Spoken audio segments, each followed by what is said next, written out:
ये तो गुरुदेव मार्ग में आप ले ही आए। हाँ देखो, नहीं अभी कहाँ आए हो, अंदर से समझना। देखो हमारा क्या है कि अध्यात्म में पहुंचाने की बात होती है यहाँ। देखो हम सब कुछ छोड़ सकते हैं, लेकिन इसकी प्रियता नहीं छोड़ पाते हैं। दूसरी बात, इसके अंदर जो मन बुद्धि है उसकी प्रियता नहीं छोड़ पाते। इन दो का वैरागी हो, घर में पत्नी के परिवार के बीच में रहता वो महात्मा है। इन दो का वैरागी नहीं तो गुफा में बैठा हुआ लंगोटी लगाए लौकी की कमंडल लिए हुए भी वो आसक्त चित्त विषयी है, क्योंकि खास बात उसके चिंतन की है। शरीर राग छोड़ना अपने, और हृदय में जो स्फुरित हो रहा है मन बुद्धि विषय चिंतन, उसको बदल देना, यही महात्मा का स्वरूप होता है।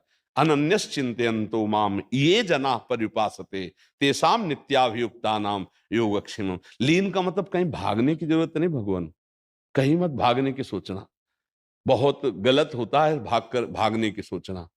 भागो तो इस शरीर राग से भागो। पहले कहा है अहमता और ममता का त्यागी, इस शरीर राग को त्यागो और मन के मित्रता को त्यागो। हमारा मन जो कह देता है मान लेते हैं ना, बहुत दुष्ट है, इसकी बात नहीं माननी चाहिए। एक बार सत्संग में बताया था कि 4 बातों के द्वारा मन को संभालना होता है। हम वो बात मन की मानते हैं, वो तीसरी बात थी। वो बात मानते हैं जो धर्मयुक्त है, भजन बढ़ाने वाली है। जो गलत मार्ग वाली, वो बात हम नहीं मानते हैं। बहुत कठिन है इस मन की दोस्ती छोड़ पाना।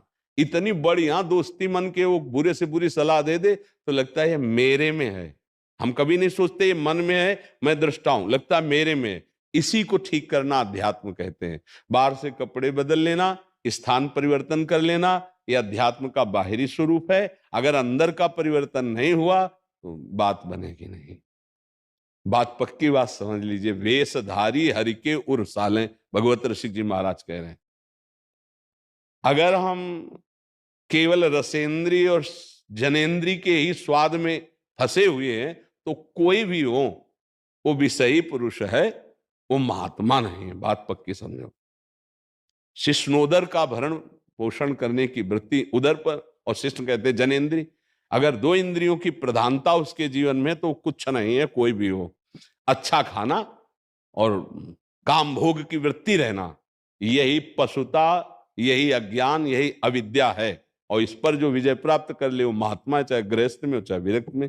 अब गृहस्थी में एक सीमा खींच दी गई कि आप इस धर्म सीमा के अंतर्गत ही भोग सेवन करें तो वैराग्य हो जाएगा। लेकिन आजकल तो सीमाओं का कोई महत्व ही नहीं रह गया, क्योंकि ना तो धर्म शास्त्रों की आज्ञा का पालन, ना संतों की आज्ञा का पालन। तो अगर आपके अंदर लीन होने की बात आती है तो आप नाम में लीन हो जाइए, आप प्रिया प्रीतम के रूप में लीन होइए, उनकी सेवा में लीन होइए। भागने की कोई जरूरत नहीं। जहां भाग के जाओगे तो वहां नया एक माहौल मिलेगा, नई एक व्यवस्था होगी, नए लोग मिलेंगे, नया परिचय होगा। हमें लगता है अपने घर में रह करके यदि परिचय शून्य होकर भजन हो रहा हो तो इससे बढ़िया कोई बात। खास बात श्री जी का भजन करना है। वृंदावन आ गए, इधर उधर खाते पीते घूम रहे हो, भजन का कोई मतलब नहीं है तो ना पाई है बिन स्वामी या अकेली। आचार्य गुरुजनों के सिद्धांतों के अनुसार चलने पर प्रिया प्रीतम नहीं झलकेंगे। नहीं तो आप देखो ना, यहाँ वृंदावन में आपको क्या दिखाई देगा? साक्षात प्रभु विराजमान है, बिहारी जू, राधा रमण जू, राधा वल्लभ जू। क्या रोना आता है उनको देखकर? आनंद मगन होते हैं। एक झलक हुई बस चल दिए ऐसे, तो देखी नहीं, तुमने देखा ही नहीं पाया बिहारी जू। क्योंकि बिहारी जू के देखने के नेत्र तो स्वामी जी देंगे। बिना स्वामी जी की कृपा के बिहारी जू नहीं देख सकते, बिना हेतु जू की कृपा के राधा वल्लभ जू को नहीं देख सकते। आचार्य प्रदत्त नेत्रों के द्वारा देखा जाता है, वो मानस में खुलते हैं, हृदय नेत्र होते हैं। तो हमें तो ये अच्छा लगता है कि अब जो वर्तमान समय, इसमें भागने की जरूरत नहीं। हमें स्थान बताओ कहां भाग के जाओगे? मैं तो गुरुजी आपके चरणों में आ गया, तो जब से आया इसीलिए हम तो तुम्हें ठहराव है हाँ, अपना। इसीलिए हम कह रहे हैं भागने की जरूरत नहीं। अपने परिवार को भगवान का स्वरूप मानने की कोशिश करो, सब में भगवान को देखो, और जितना बने, जब तक शरीर में चेष्टा रहे तो सेवा करनी चाहिए। ये भी ध्यान, जैसे आप कहीं भी रहेंगे तो सेवा करनी पड़ेगी, तो ऐसे घर में रह के सेवा करो। अगर शरीर काम करता है तो हम परिवार वालों की सेवा करते हैं और नाम जप करते हैं, और जो मिलता है उसे खा लेते हैं, और जैसा व्यवहार होता है उसे सह लेते हैं। महात्मा हो आप। और अभी महात्मा बन गए, 4 लोग प्रणाम नमस्कार करने लगे तो जिंदगी भर गृहस्थी में रहे, बाहर आकर वेश बना लिया, प्रणाम नमस्कार पूजा स्वीकार की, जो कुछ वृत्ति भी बनी थी वो भी चली जाएगी। इसलिए मुझे लगता है अपने कर्तव्य को पूजा समझे, भगवान का स्मरण करे, खूब मौज से रहे एक सीमा के अंतर्गत, बढ़िया जीवन पार हो जाएगा। गृहस्थ में जो भगवत प्राप्ति का स्वरूप है उसको समझना पड़ेगा। अगर उसको समझ गए तो कर्तव्य का पालन करना सबसे बड़ी पूजा है। सबसे बड़ी बात समझ लो, अगर आप अपने कर्तव्य का पालन कर रहे हैं भगवान की प्रसन्नता के लिए और नाम जप कर रहे हैं, आप महात्मा हैं। अगर आप बाबा जी बन गए या विरक्त हो गए और कर्तव्य का पालन नहीं हो रहा, क्योंकि अब कर्तव्य अलग हो गया, कर्तव्य का पालन नहीं हो रहा, भगवत स्मरण नहीं हो रहा, आपके शरीर का भरण पोषण करने की मात्रा और पवित्र अन्न, दो पर ध्यान देना। जैसे विरक्त का पवित्र अन्न है, उसकी पद्धति एक आकाश वृत्ति है जो भगवत कृपा द्वारा भेजा जाता है, एक माधुकरी वृत्ति है, एक अजगर वृत्ति है जो शास्त्रों में वर्णन है, और गृहस्थ की है अपने द्वारा मेहनत करके धर्म से कमाए हुए धन के द्वारा भरण पोषण शरीर का करना। ये तो जैसे हमें भूख लगी तो माना कि भंडारे या कहीं भी हम जा रहे हैं तो हम उदर पोषण के लिए कर लिया। ये दृष्टि नहीं रखनी कि 4 जगह से प्लस इतना बराबर इतना हुआ, तो आपके पास भजन होगा नहीं और आपका मार्ग बाधित हो जाएगा। हमें केवल इतना आदेश है कि विरक्त भेष है तो क्षुध व्याधि चिकित्सताम, क्षुधा रूपी व्याधि की दवा करते, भिक्षान्नम औषधम, भिक्षान्न के द्वारा औषधि स्वरूप थोड़ा डाला और रात दिन भगवान का भजन कर रहे, तब तो विरक्ति चलेगी। और गृहस्थी में जैसे अब जीवन भर कमाया है, मेहनत की है, अब उसी को खाओ, नमक रोटी खाओ, जो अपमान मिले घर परिवार से उसको चुपचाप प्यार से सहो और मेहनत करो जितना जब तक शरीर में दम रहे। अगर इतना दम है कि दरवाजे पे सोनी लगा सकते तो बिना कहे सोनी लगा दो दरवाजे पे। आप ये देखना कि आप एक महात्मा स्वरूप हो जाएंगे। एक दिन उड़िया बाबा जी एक गृहस्थ के घर गए प्रसाद पाने, तो बहुत तेजस्वी चेहरा और बड़ा गंभीर मुद्रा और माला लिए जप कर रहे थे। उठ करके स्वागत किया, उड़िया बाबा बैठे। उड़िया बाबा ने देखा कि स्थिति तो बहुत अच्छी है, क्योंकि संतों की एक दृष्टि होती, तो उन्होंने कहा भाई तुमको तो गंगा किनारे जाकर भजन करना चाहिए जैसी तुम्हारी स्थिति है। उन्होंने कहा बाबा हमने आप गुरुजनों से ही सुना है, जो धर्म से चलता है और अपनी इंद्रियों को वश में रखता है और निरंतर नाम जप करता है तो गंगा जी स्वयं आकर कृपा करते हैं, उसको गंगा किनारे जाने की जरूरत नहीं होती। जैसे मन चंगा तो कठौती में ना, तो उड़िया बाबा जी मुस्कुरा दिए और कहा सत्य ऐसा ही है। समझ पाए कि भाई अब जैसे वृद्धावस्था, तुम्हारा मन आता भगवान में लीन होना, आप जितनी आयु बची ब्रह्मचर्य, विरक्ति का गृहस्थी में भी ब्रह्मचर्य। जैसे यहां कोई भी आवे हाथ जोड़ के बात करते हैं, करना पड़ेगा, हमारा मार्ग है। ऐसे बहू बेटा, हाँ बच्चा, प्राणों से अधिक प्यार करने लगेंगे सब। जैसे जहां भी रहोगे सेवा करनी पड़ेगी, कहीं भी रहो, शरीर का धर्म है सेवा। हाँ, अब हमको वो सेवाएं करनी है जिनको देख करके सामने वाले को लगे कि ऐसा क्यों करते। जैसे जूठे पात्र रखे हैं सबके, हम मान, अरे बाबूजी आप, नहीं नहीं कोई बात नहीं है, ऐसे सोहनी लगा दी, घर के बाथरूम साफ कर दिए। अगर शरीर में ताकत, अभी सब में भगवत भाव होने लगेगा। लेकिन ये नहीं होगा, तुम हमारे लड़के, तुम्हारी बहू, तुम्हारा कर्तव्य हमारे प्रति ये कीजिए। नहीं नहीं, ये अगर घर में रहकर विरक्ति का आनंद लेना है आपका प्रश्न था, तो उसमें ये भाव अंदर आ जाए, कहीं भागने की जरूरत नहीं प्यारे, जहां तुम हो वही भगवान है और जो उन कर्तव्य दिया वही पूजा है। अगर उनका स्मरण हो ऐसे चल रहे हो तो तुम महात्मा ही हो, भागने की जरूरत नहीं, भागने में भागना ही हो जाता है और भागते ही रहो, कितना भागोगे, माया का बहुत बड़ा देश है, भागते रहो, कहां भाग के जाओगे।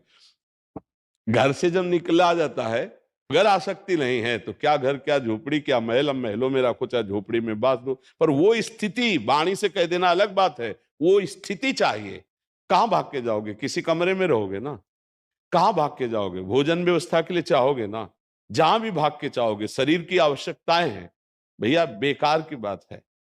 भजन करो, गृहस्थी में हो तो बहुत बढ़िया जगह हो, अपने कर्तव्य का पालन करो। जो संत वेश में होकर अपने कर्तव्य का पालन नहीं करता, अपनी रहनी को नहीं जानता है, वो ऐसा नहीं कि नरक नहीं मिलेगा, ऐसी बात नहीं है भैया। देख लो शास्त्र आगे कानून ये थोड़ी कि तुम किसी भी डिपार्टमेंट के अधिकारी हो गए तो तुम मनमानी कर लोगे, नहीं नहीं, वही तुम्हें सलूट मारेगा, सर और वही तो, अगर आप कानून के विरुद्ध हो गए तो तुम्हारे जो नीचे था और कह रहा था सर, हमने देखा है कि एक अधिकारी को धक्का मार करके गाड़ी में बैठाला जा रहा था क्योंकि उनके द्वारा जो कानून के विरुद्ध गलती हो गई, ऐसा किया जा रहा था। तो बात बस यही समझ लो कि जैसे ये वेश है, भगवत पार्षद वेश है, यदि आप भगवत विधान के विरुद्ध तो धक्का मार करके नरक भेजा जाएगा।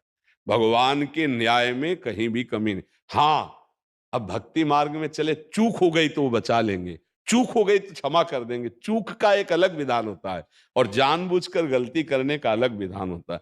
हमें ये लगता है कि अगर आप गृहस्थी में रहे हैं तो भागने की जरूरत नहीं, मेहनत करके कमाए हुए धन से भजन करके गुप्त रूप से बहुत जल्दी भगवत प्राप्ति होती है। अब सही मानो, अगर सिद्धांत पता नहीं तो हम लोगों का जितना भजन है उससे ज्यादा खर्चा है।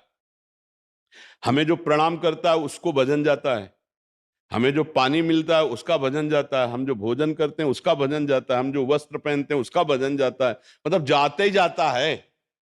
सिद्धांत पता हो कि अब मैं बिहारी बिहारिन जू के चरणों के आश्रित हो, किंचन मात्र देहाभिमान नहीं। अब वो बिहारी बिहारिन जू का हिसाब हो गया, अब उसका कोई अब इतनी कोटि का इस समर्पण अगर नहीं है तो बोलो उस उपासक के पास भजन कितना बचा? जो अभी नया शुरू हुआ है उसके पास भजन बचा कितना? जब कोई प्रणाम करता है तो अच्छा लगता है कि मैं श्रेष्ठ हूं ना, इसलिए प्रणाम करता है। ये पता नहीं है कि वो छुरी लगाकर तुम्हारा सुकृत ले रहा है। वो अगर पंचांग प्रणाम कर रहा है तो तुम भी करो, बचा लो अपने आप को जो बचाला है।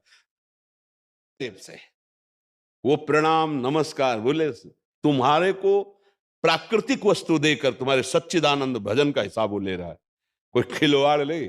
इसलिए हमें लगता है कि जैसे आप गृहस्थी में रहे तो होता ना, चौथेपन में विरक्त हो जाना चाहिए, तो घर ही में रह के आप दूसरे का नहीं पाना है। जहां जीवन भर कमाई की वहीं का अन्न पाया, खूब भजन करना है। ये हम आपके लिए इसलिए विस्तार से बताया कि ऐसा प्रश्न हर गृहस्थी के आ सकता है, इसलिए सार्वभौम सिद्धांत की बात कर रहा हूं। तन्नू राजपूत जी हरिद्वार से। महाराज जी, आप कहते हैं कि नाम जप इतना करना चाहिए कि एक श्वास भी खाली ना जाए। मैं कोशिश भी करती हूँ महाराज जी, अभी अभ्यास उतना नहीं हुआ। हमेशा दूसरों के सुख पहुंचाने वाले आचरण करूं ऐसा भी प्रयास रहता है। हमेशा ये डर बना रहता है कि भगवान राम के आने से पहले कहीं मृत्यु ना आ जाए। महाराज जी, चूंकि अभी शरणागत नहीं हुई हो अंदर से, इसीलिए ये सब बातें हैं। अगर भरोसा प्रभु का दृढ़ हो जाएगा, शरणागति परिपक्व हो जाएगी, तो विश्वास और श्रद्धा इन दो का विशेष प्रकाश होता है। और देखो, जैसे अपने पति का अगर वास्तविक भाव से स्वीकृति हो चुकी है तो 1 मिनट की स्वीकृति से ही पूरे जीवन की स्मृति बदल जाती है। आप ध्यान रखना, जैसे पति है 22 वर्ष की अवस्था का, आपकी 20-21 वर्ष की अवस्था है, और जहां पाणी ग्रहण हुआ और हमारे हृदय में स्वीकृति है कि मेरा जीवन का साथी ये, अब उसी रात्रि को अगर स्वप्न आवे उसको और कोई और पुरुष दिखाई दे तो अस्वीकृति होगी कि मेरा पति है, नहीं मेरा पति होगा। मतलब स्वप्न पर, सूक्ष्म शरीर पर जागृत अवस्था की स्वीकृति का प्रभाव पड़ गया। अच्छा, उसी दिन से उसी घर का अगर 1 चम्मच भी कोई लेगा तो वो ये नहीं कहेगी कि मेरे पति का चम्मच क्यों ले रहे हो, वो कहेगी मेरे घर का चम्मच क्यों ले रहे हो। स्वीकृति बदल गई ना। अब वो कभी पति का ध्यान नहीं करेगी, पति का स्मरण नहीं करेगी, पर कभी पति का विस्मरण भी नहीं होगा या पत्नी का विस्मरण भी नहीं होगा। यदि परस्पर प्रीति है, इसमें कौन सी साधना हुई? हमें यह बताया जाए कि इसमें स्वीकृति जोर की हुई या साधना हुई? साधना तो कुछ हुई नहीं, इसमें स्वीकृति हुई। और हम भगवान की स्वीकृति इस जोर से नहीं कर पाते हैं, यही कमी है। अगर ये स्वीकृति हो जाए तो श्वास में एक नाम नहीं, श्वास में 10-10, 20-20 नाम चलेंगे कि एक श्वास में 20 नाम चल गए, राधा राधा राधा राधा राधा राधा राधा, ऊपर खींचते हुए और नीचे छोड़ते हुए, तो एक श्वास हुई ना पूरी। अब वो उसमें 20 नाम भी हो सकते हैं। प्रियता, इसीलिए बहुत प्रवीणता से भगवत ऋषि जी गोस्वामी तुलसीदास जी ने कि जैसे कामी को स्त्री प्रिय है, लोभी को धन प्रिय है, ऐसे मुझे श्यामा श्याम प्रिय लगो। ऐसे वो कह रहे सिया राम प्रिय लगो, प्रिय लागो मोहि राम, ऐसे प्रिय लागे श्यामा श्याम। तो आप देखो कैसा उदाहरण दिया कि जैसे कामी पुरुष का चिंतन कामिनी के प्रति, कोई ध्यान नहीं धरता, कोई मेहनत नहीं करता, वो काम करते हुए सहज में उसका चिंतन होता रहता है उसका। ऐसे लोभी पुरुष का धन का चिंतन होता, ऐसे मुझे प्रभु का चिंतन क्यों नहीं होता? क्योंकि धन में जितना महत्व है, स्त्री में जितना महत्व है, पुरुष में जितना महत्व है, भोगों में जितना महत्व, उतना राम जी में, कृष्ण जी में, श्याम जी में, श्यामा श्याम में महत्व नहीं है। ये बीच में रकील खींच दी गई। एक तरफ श्री भगवान है और एक तरफ संपूर्ण माया के भोग हैं। अब आप विचार करके देखो, भगवान बड़े हैं तुम्हारी दृष्टि में कि माया बड़ी? तो यही उत्तर मिलेगा, माया बड़ी। और भागवत महापुरुष पूरे त्रिभुवन की राज्य लक्ष्मी देने पर भी आधे पल को भगवान को ना भूले। तो इसका मतलब है भगवान की स्वीकृति नहीं हुई, भगवान के प्रति महत्व नहीं हुआ। नहीं, महत्व धन के प्रति हो जाता है। कौन ध्यान लगाता है धन का, और कब वो भूलता है? स्वप्न में भी पूछ लिया जाए तो हिसाब किताब वो जितना है उतना ही बोलेगा, क्योंकि स्वीकृति का प्रभाव पड़ता है। देखो, जब हम सन्यास मार्ग में थे तो स्वप्न में अपने को देखते थे सन्यासी, जब वैष्णव में इस भगवत मार्ग में आए, प्रेम मार्ग में, तो अपने को इस रूप में देखते हैं। मतलब बाहरी चिंतन की स्वीकृति अंदर सूक्ष्म शरीर पर प्रभाव डालती है। जैसे आप लोग देखो, बाल्यावस्था में जब स्वप्न आते थे तो बाल्यावस्था के आप होते थे, अब जवानी में आएंगे तो आपको जवानी का स्वरूप दिखाई देगा, जबकि स्थूल शरीर सैया पे पड़ा हुआ है। पर आपको ऐसा नहीं होगा कि मैं बूढ़ा हो गया हूं, ऐसा नहीं देखेंगे। आप जवान हैं ऐसा देखेंगे, क्योंकि जो जो स्वीकृति होती जाती है वही आप देख पाते हैं। जैसे आपकी स्वीकृति हो गई मैं पुरुष हूं, तो गाढ़ सोने के बाद, जगने के बाद, ना किसी से पूछना पड़ा कि मैं पुरुष हूं क्या, और ना स्वयं अब चेक करना पड़ा अपने को कि मैं कौन हूं।